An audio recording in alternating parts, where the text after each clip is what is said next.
Oke, baik. Assalamualaikum warahmatullahi wabarakatuh. Kami di sini dari kelompok 4 akan memaparkan laporan pengembangan perangkat pembelajaran matematika kelas 11 SMA sesuai kurikulum 2013, yang mana kami mengambil SMA Negeri 5 Tanjung Pinang.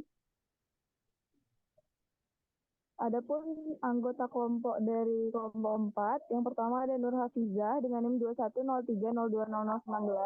Yang kedua ada Raihan dengan NIM 2103020046.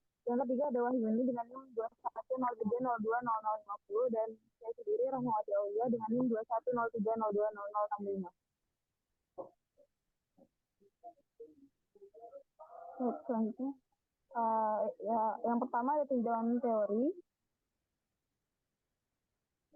Kurikulum 2013 dirancang pemerintah untuk mempersiapkan siswa dalam memenuhi kebutuhan masa depan dan menyambut generasi emas Indonesia pada tahun 2045. Oleh karena itu, siswa harus dipersiapkan secara ilmu pengetahuan dan teknologi serta dibekali dengan keterampilan yang lengkap agar dapat berhasil. Perubahan antara program sebelumnya dengan program tahun 2013 telah membawa sejumlah perubahan baik pada perencanaan, pelaksanaan, maupun evaluasi atau penilaian. Saat program pendidikan pertama kali diterapkan di sekolah tahun 2013, guru diinstruksikan untuk mengikuti peraturan Kementerian Pendidikan dan Kebudayaan nomor 81A pada tahun 2013. Pada tahun 2014 menjadi Permendikbud nomor 103 dan 104. Kemudian, belakangan guru harus menyesuaikan dengan peraturan Kementerian Pendidikan dan Kebudayaan nomor 20 hingga 24 tahun 2016.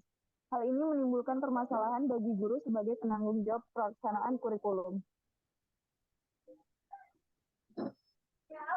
Selanjutnya, ada manfaat perangkat pembelajaran.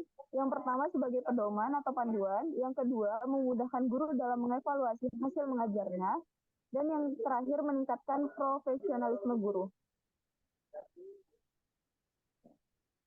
Adapun time schedule dari kelompok kami, yang pertama itu merumuskan tujuan tugas proyek, yang kedua membuat time schedule, yang ketiga menyusun bab 1, pendahuluan terkait latar belakang mengenai perencanaan pembelajaran dari kurikulum 2013.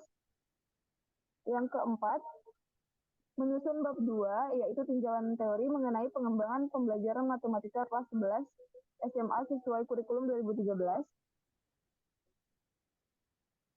Yang kelima, menyusun alokasi waktu minggu efektif dan tidak efektif dengan acuan kalender akademik SMA Negeri 5 Tanjung Pinang. Yang keenam, menyusun program tahunan atau kuota pembelajaran matematika kelas 11 SMA selama 1 tahun sesuai kurikulum 2013. Yang ketujuh, menyusun program semester pembelajaran matematika selama kelas 11 SMA selama 1 semester sesuai kurikulum 2013. Yang kedelapan, menyusun silabus pembelajaran matematika kelas 11 SMA sesuai kurikulum 2013. Yang kesembilan, menyusun rencana pelaksanaan pembelajaran atau RPP matematika kelas 11 SMA selama 1 semester sesuai kurikulum 2013. Yang ke-10 itu menyusun lembar kerja peserta didik atau LKPD pembelajaran matematika kelas 11 SMA sesuai kurikulum 2013. Yang ke-11, menyusun ketuntasan belajar minimal atau KBM pembelajaran matematika kelas 11 SMA sesuai kurikulum 2013.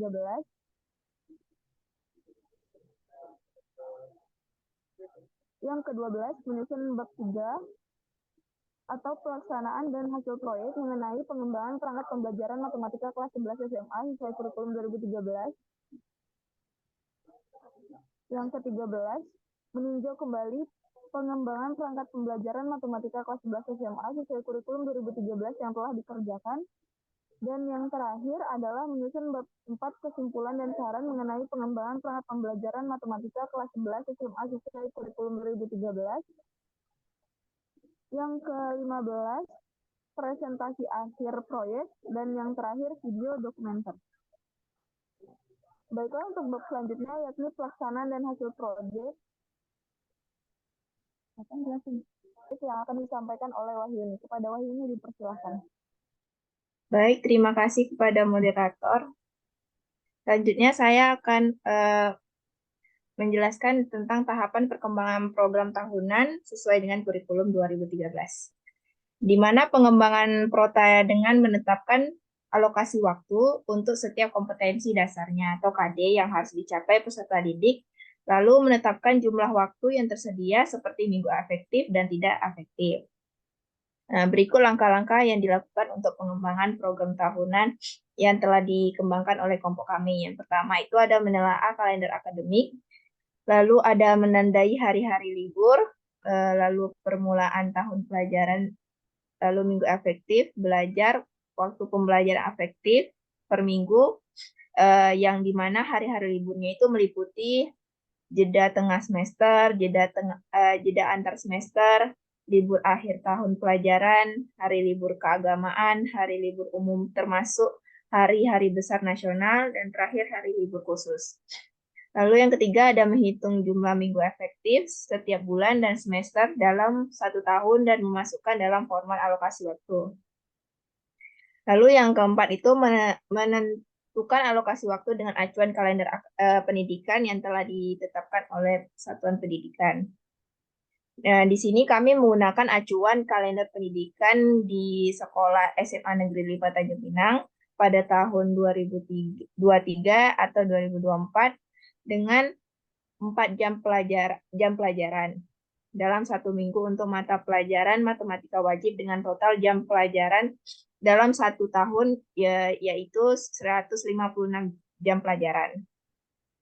Lalu dimulai dengan semester ganjil pada bulan Juli terdapat 2 minggu efektif dan 2 minggu tidak efektif dikarenakan libur akhir semester.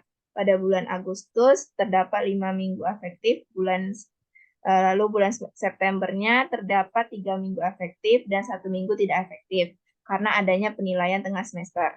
Lalu Oktobernya terdapat 4 minggu efektif, bulan Novembernya terdapat 5 minggu efektif, dan bulan Desembernya tidak ada minggu efektif karena tidak digunakan untuk penilaian akhir semester. Nah, alokasi waktu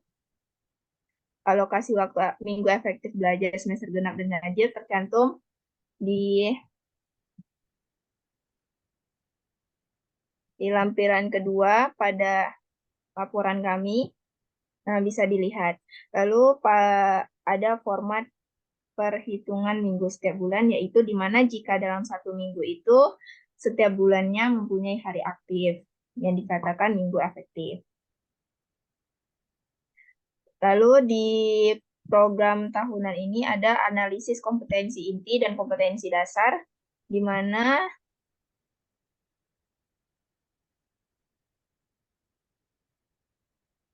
kompetensi inti merupakan operasional standar kompetensi lulusan dalam bentuk kualitas yang harus dimiliki peserta didik untuk menyelesaikan pendidikan pada satuan pendidikan. Kompetensi inti dirancang dan dibagi menjadi 4 sesuai Permendikbud nomor 70. 4 kelompok yang saling berkaitan yaitu sikap keagamaan atau spiritual, religius, lalu sikap spiritual, pengetahuan, dan keterampilan. Kompetensi inti untuk jenjang sekolah menengah atas, SMA, khususnya kelas 11, yaitu sebagai berikut. Lalu setelah menentukan alokasi waktu sesuai dengan kalender pendidikan, maka selanjutnya melakukan analisis kompetensi dasar yang telah dipaparkan. Lalu kompetensi dasar ini dapat diperoleh dari dokumen yang dikeluarkan pada Permendikbud nomor 37 tahun 2018 atau ada pada buku pegangan guru maupun siswa. Lalu indikator pencapaiannya telah dipaparkan, di mana dikembangkan kompetensi dasar ini dikembangkan dan diuraikan menjadi indikator pencapaian kompetensi atau IPK. Nah, indikator pencapaian kompetensi ini merupakan uraian dari kompetensi dasar, yaitu berupa perilaku yang diukur untuk melihat ketercapaian dari kompetensi dasar yang dijadikan acuan penilaian suatu mata pelajaran atau tolak ukur. Nah, penentuan alokasi waktu ini didasarkan kepada jumlah jam pelajaran sesuai dengan kerangka kurikulum serta capaian materi yang dikuasai siswa. Lalu adapun format dari program tahunan yang telah dilaksanakan pada kelompok kami, berikut adalah hasil program tahunan kelas 11 sesuai dengan kurikulum 2013 mata pelajaran matematika wajib.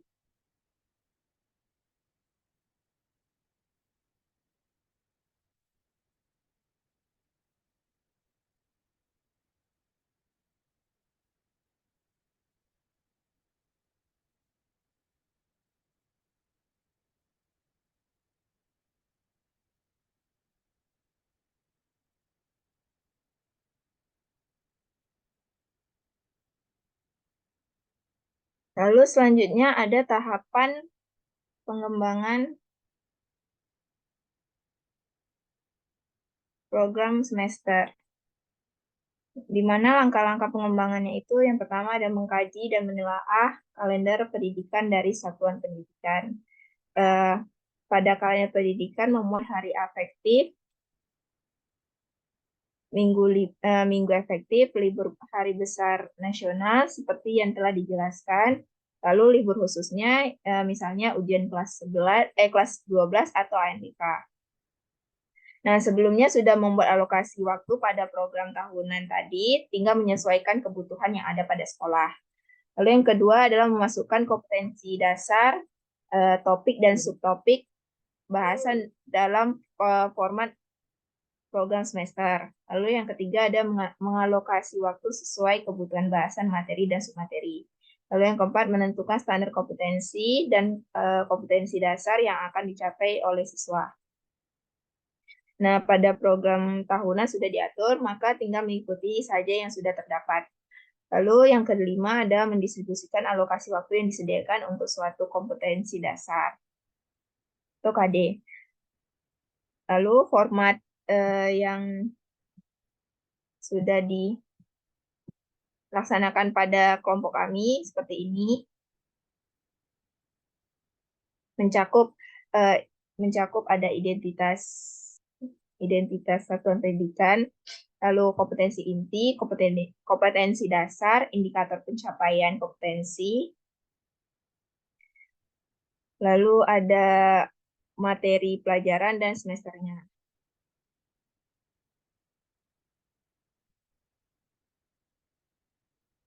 Baik, sekian dari pemaparan materi saya kembalikan ke moderator.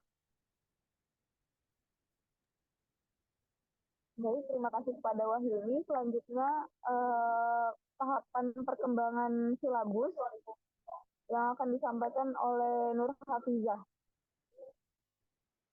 Kepada Nur Hafizah dipersilakan. Baik, terima kasih kepada moderator. Di sini saya akan menjelaskan tentang silabus. Nah, silabus itu merupakan acuan utama bagi guru dalam menyusun rencana pelaksanaan pembelajaran atau RPP. Silabus ini memiliki fungsi yaitu untuk memberikan informasi ruang lingkup, kedalaman, urutan, dan integrasi materi pembelajaran. Yang kedua, sebagai acuan bagi guru dalam mengembangkan rencana pelaksanaan pembelajaran. Yang ketiga, sebagai acuan bagi guru dalam melaksanakan kegiatan pembelajaran. Yang keempat, sebagai acuan bagi guru dalam mengevaluasi hasil belajar. Yang kelima, sebagai informasi bagi peserta didik tentang ruang lingkup materi yang akan dipelajari. Dan yang keenam, memudahkan guru untuk melakukan pengawasan dan bimbingan terhadap proses pembelajaran. Selain fungsi silabus, terdapat juga tujuan dari silabus, yaitu untuk memberikan informasi ruang lingkup materi pembelajaran, memberikan petunjuk dalam pengembangan proses pembelajaran, mengarahkan kegiatan pembelajaran peserta didik, menjaga keterkaitan dan kesinambungan materi antar pelajaran dan antar semester, sebagai kontrak belajar antara guru dan peserta didik, serta mengendalikan kompetensi dasar yang harus dicapai oleh peserta didik.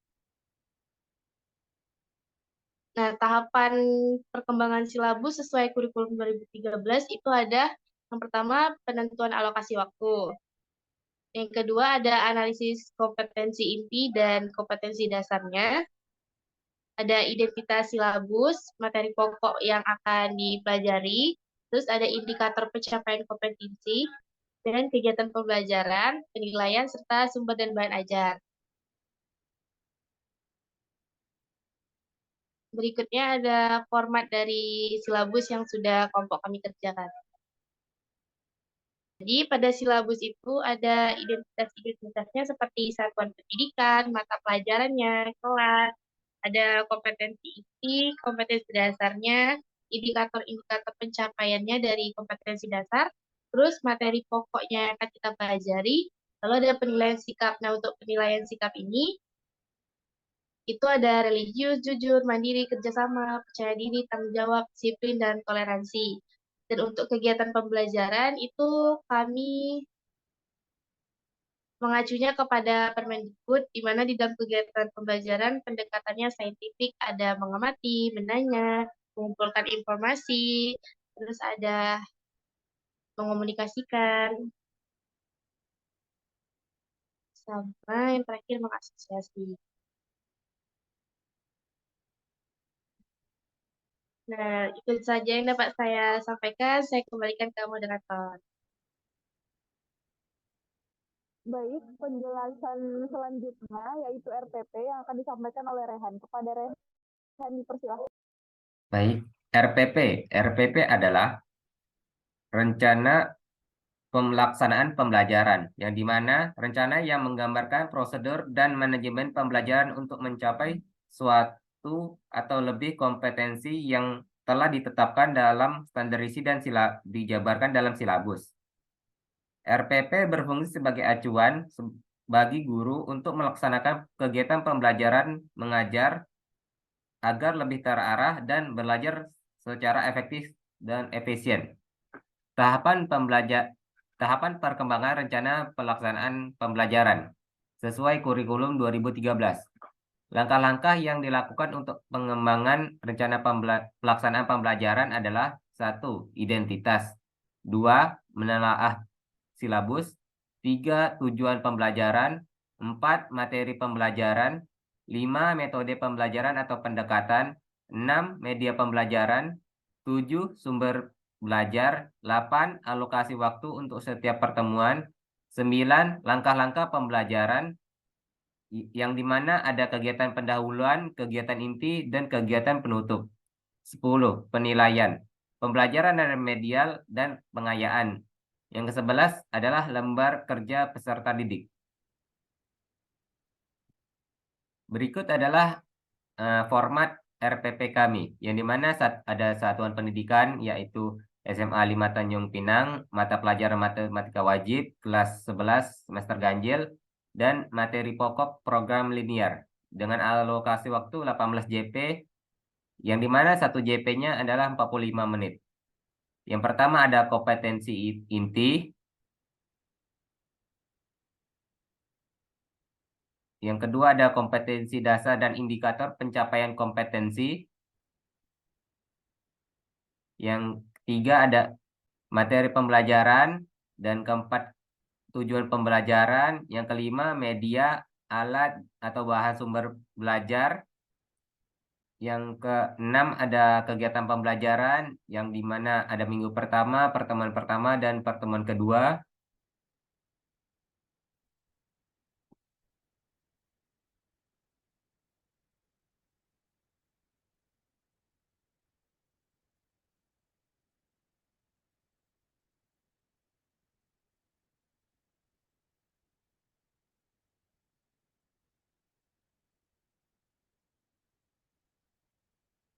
Yang ketujuh ada penilaian hasil belajar, ada prosedur penilaian.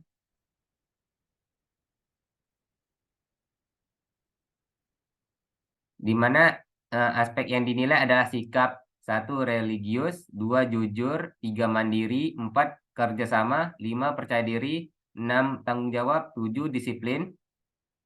Yang ke-8 toleransi. Dengan pengetahuan menjelaskan program linear 2 variabel dan metode penyelesaiannya dengan menggunakan masalah kontekstual. Yang keterampilan, siswa mampu terampil dalam menerapkan konsep strategi dalam pemecahan suatu masalah yang kontekstual terkait program linear 2 variabel yang meliputi menyelesaikan masalah kontekstual yang berkaitan dengan program 2 variabel. Yang kedua, tindak lanjut penilaian, yaitu remedial. Remedial dilakukan apabila hasil penilaian harian siswa belum mencapai ketuntasan belajar minimal. Remedial yang dilakukan bisa dalam bentuk mengerjakan kembali soal ulangan harian yang tidak mencapai KBM nilainya, dan bisa juga dengan memberikan tugas tambahan. LKPD, lembar kerja peserta didik, yang mana lembar kerja peserta didik program linear yaitu ada tanggal, kelas, nama kelompok, dan anggota kelompoknya. Kompetensi inti dan tujuan pembelajaran, yang dimana diharapkan peserta didik dapat menjelaskan macam-macam alat praktikum dengan benar. Yang kedua, peserta didik diharapkan dapat menjelaskan fungsi setiap alat praktikum dengan benar. Yang ketiga, peserta didik diharapkan dapat menjelaskan prosedur penggunaan alat praktikum dengan benar. Yang keempat, peserta didik diharapkan dapat menunjukkan alat praktikum dengan benar. Yang kelima, peserta didik diharapkan dapat menggunakan alat praktikum dengan benar. Peta konsep sistem persamaan dan pertidaksamaan linear, yaitu materi persyaratnya. Program linear adalah masalah autentik. Masalah program linear dibagi dua, yaitu daerah penyelesaian kendala program linear dan fungsi objektif. Yang mana fungsi objektif ada garis selidik dan menurun ke bawah solusi masalah program linear dibagi menjadi dua, yaitu nilai minimum dan nilai maksimum. Sekian penjelasan dari saya kembalikan kepada moderator. Baiklah, terima kasih kepada Raihan. Selanjutnya, ada pun tahap perkembangan ketuntasan belajar minimal atau KBM yang akan dijelaskan oleh Nur Hafizah. Kepada Nur Hafizah dipersilahkan. Baik, terima kasih kepada moderator. Nah, selanjutnya ada KBM. KBM itu kan ketuntasan belajar minimal. Untuk langkah-langkah yang dilakukan dalam mengembangkan ketuntasan belajar minimal, itu yang pertama kita hitung dulu jumlah kompetensi dasarnya. Terus kita menentukan nilai untuk setiap aspek atau komponen sesuai dengan kemampuan pada tiap aspek.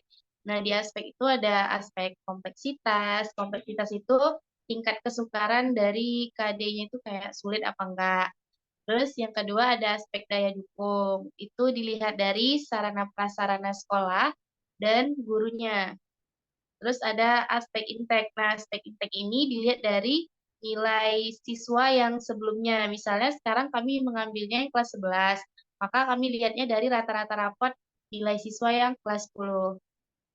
Lalu yang ketiga itu menjumlahkan setiap komponen, terus dibagi 9 untuk menentukan KBM per KD-nya.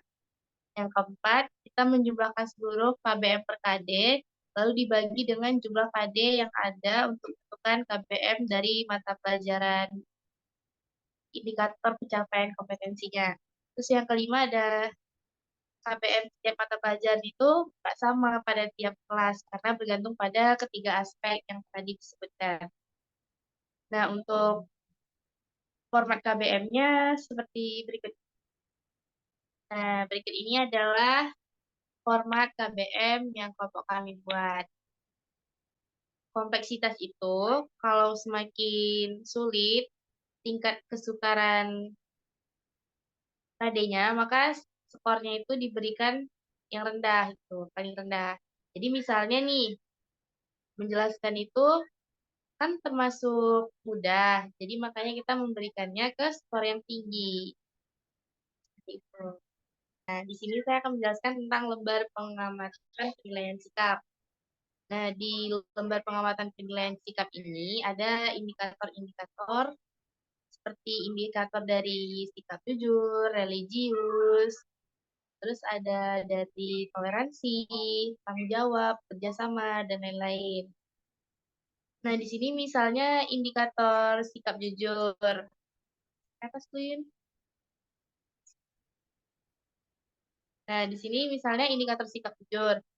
Indikator sikap jujur itu dalam kegiatan pembelajaran itu dibagi tiga, ada penilaiannya ada kurang baik, ada baik, sama sangat baik.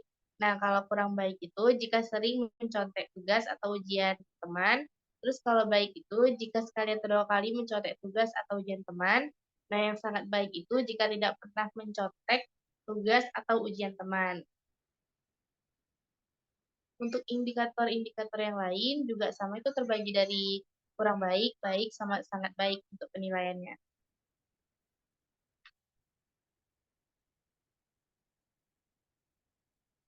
Sekian penjelasan dari saya, kembalikan ke moderator. Baiklah, terima kasih kepada Nur Hafiza. Berdasarkan yang telah kami kerjakan, yakni pengembangan perangkat pembelajaran matematika, dapat kami simpulkan bahwa ini menjadi sarana untuk proses pembelajaran siswa. Seorang guru yang baik seharusnya membuat perangkat pembelajaran, perencanaan pembelajaran yang sesuai dengan kurikulum 2013 agar tercapainya tujuan pembelajaran dan meningkatkan kompetensi siswa. Setelah kami hasilkan perangkat pembelajaran berupa program tahunan atau PROTA, program semester prosen, silabus, rencana pelaksanaan pembelajaran atau RPP, ketutasan belajar minimal atau KBM, dan lembar kerja peserta didik. Pengalaman yang kami peroleh, yang pertama mengetahui komponen-komponen yang dalam perangkat pembelajaran kurikulum 2013. Yang kedua mengetahui bagaimana tahapan pengembangan perangkat pembelajaran kurikulum 2013. Yang ketiga mengetahui bagaimana penyusunan pengembangan pelajaran sesuai kurikulum 2013 dengan sistematis dan terstruktur. Kendala yang kelompok kami yaitu sulitnya menganalisis KI dan KD. Yang kedua, sulitnya mengatur jam pelajaran atau JP sesuai tingkatan kesulitan kompetensi dasar dalam materi pelajaran. Yang ketiga, sulitnya menyusun RPP atau rencana pelaksanaan pembelajaran. Dan yang terakhir, kesulitan dalam membagi waktu efektif dan pengerjaan perangkat pembelajaran sesuai kurikulum 2013 dengan tugas yang lain, banyaknya dokumen administrasi. Solusi dari kelompok kami yaitu mencari referensi cara menganalisis KIKD dan penyusunan rencana pelaksanaan pembelajaran atau RPP. Yang kedua, berdiskusi dengan berbagi pengalaman. Dan yang terakhir, manajemenkan waktu dan komunikasi kelompok agar bisa menjadwalkan pekerjaan proyek dengan baik. Baiklah, sekian dari kelompok kami. Apabila ada kesalahan atau kekurangan, mohon maaf. Assalamualaikum warahmatullahi wabarakatuh.